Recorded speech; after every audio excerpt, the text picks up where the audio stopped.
যে মানুষ আপনার জুতা বানায় একসময় সেই মানুষই রাজাদের সবচেয়ে গুরুত্বপূর্ণ কর্মী ছিল। বিশ্বাস হচ্ছে না?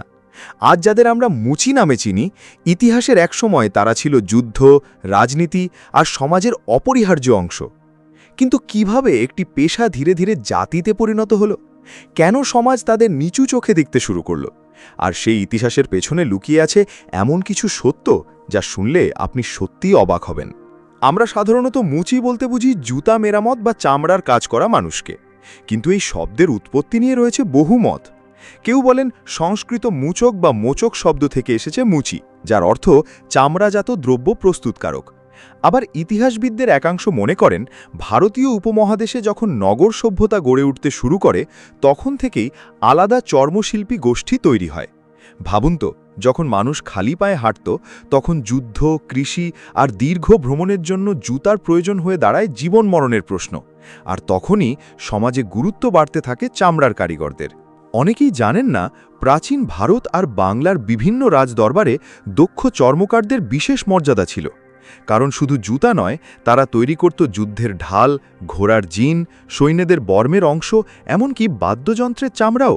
একটা যুদ্ধ জিততে যেমন সৈন্য দরকার, তেমনি দরকার ছিল এই কারিগরদের। ইতিহাসে এমনও উল্লেখ পাওয়া যায় কিছু অঞ্চলে রাজারা দুঃখ চর্মদের করমুক্ত সুবিধা পর্যন্ত দিতেন। অর্থাৎ আজ যাদের আমরা সাধারণ শ্রমজীবী ভাবি, একসময় তারাই ছিল রাজশক্তির গুরুত্বপূর্ণ অংশ। এবার আসল প্রশ্ন, যদি তারা এত গুরুত্বপূর্ণ ছিল তাহলে পরে কেন সমাজে নিচু জাতি হিসেবে পরিচিত হল? এর পেছনে রয়েছে ধর্মীয় ও সামাজিক বিভাজনের দীর্ঘ ইতিহাস। প্রাচীন হিন্দু সমাজে শুচিতা বা পবিত্রতার ধারণা খুব গুরুত্বপূর্ণ ছিল। চামড়া সাধারণত মৃত পশুর শরীর থেকে আসত, আর মৃত প্রাণীর সংস্পর্শকে অনেক উচ্চবর্ণ মানুষ অপবিত্র হিসেবে দেখতে শুরু করে। ধীরে ধীরে যারা চামড়ার কাজ করত তাদের সমাজের নিচের স্তরে ঠেলে দেওয়া হয়। একসময় পেশাই হয়ে যায় পরিচয়, আর পরিচয় পরিণত হয় জাতিতে। ভাবুন, একটি দক্ষতা যা সমাজকে সাহায্য করত, সেটাই একদিন হয়ে গেল বৈষম্যের কারণ। ব্রিটিশরা ভারতে আসার পর পরিস্থিতি আরও বদলে যায়, কারণ তারা জনগণকে নিয়ন্ত্রণ করার জন্য জাতিভেদকে নথিভুক্ত করা শুরু করে।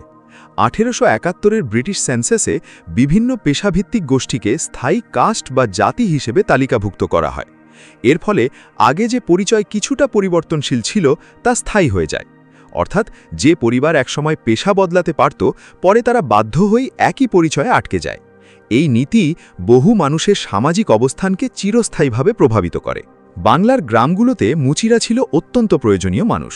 তারা শুধু জুতা বানাতো না, ঢোল, তবলা, ডুগডুগি, কৃষিকাজের নানা সরঞ্জাম সবকিছুর সঙ্গেই ছিল তাদের সম্পর্ক।